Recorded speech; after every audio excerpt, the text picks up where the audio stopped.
అందరికీ నమస్కారం. నిన్న జనగామలో జరిగినటువంటి బీఆర్ఎస్ సమావేశంలో మాజీ మంత్రివర్యులు కల్వకుంట్ల తారక రామారావు గారు మాట్లాడిన భాష కానీ పద్ధతి కానీ పరిశీలిస్తే మితిమీరి మతి తప్పి బల్పెక్కువ మాట్లాడినట్టుగా తెలుస్తా ఉంది స్పష్టంగా. ఎవరి గురించి మాట్లాడుతూ ఉన్నాం, ఏ స్థాయిలో మాట్లాడుతున్నాం, మన స్థాయి ఏంది అనేటువంటి విచక్షణ కోల్పోయి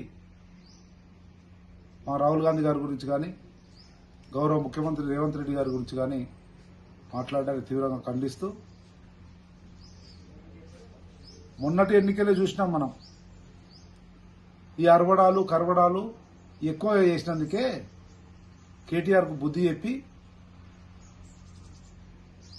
జూబ్లీహిల్స్ ఎన్నికల్లో పరువు పనిచేసారు.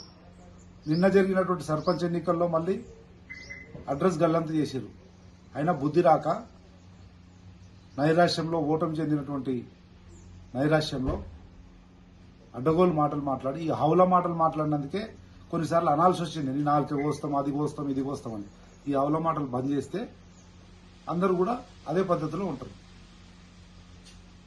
ఈ బుద్ధి లేని పాటలు బంద్ చేసి శాసనసభను కూడా దయచేసి నేను శాసనసభ స్పీకర్ గారికి విజ్ఞప్తి చేస్తా ఉన్నా, ఒక మాజీ శాసనసభ్యుడిగా.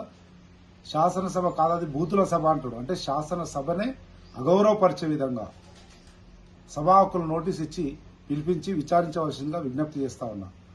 ఒక వ్యక్తి మీద ఉన్నటువంటి ద్వేషాన్ని, అక్కసును, అసూయను శాసనసభ అనే వ్యవస్థ మీద చూపించి శాసనసభ గౌరవ మర్యాదల్ని కించపరిచే విధంగా కలంకంగా మాట్లాడిన కనుక స్పీకర్ గారు వెంటనే పిలిపించి చర్యలు తీసుకోవాల్సిందిగా విజ్ఞప్తి చేస్తూ, ఇంకొకసారి ఇటువంటి పదజాలం కానీ మాటలు కానీ మితిమీరి వ్యవహారాలు చేస్తే మాత్రం తీవ్రంగా ఉంటుంది.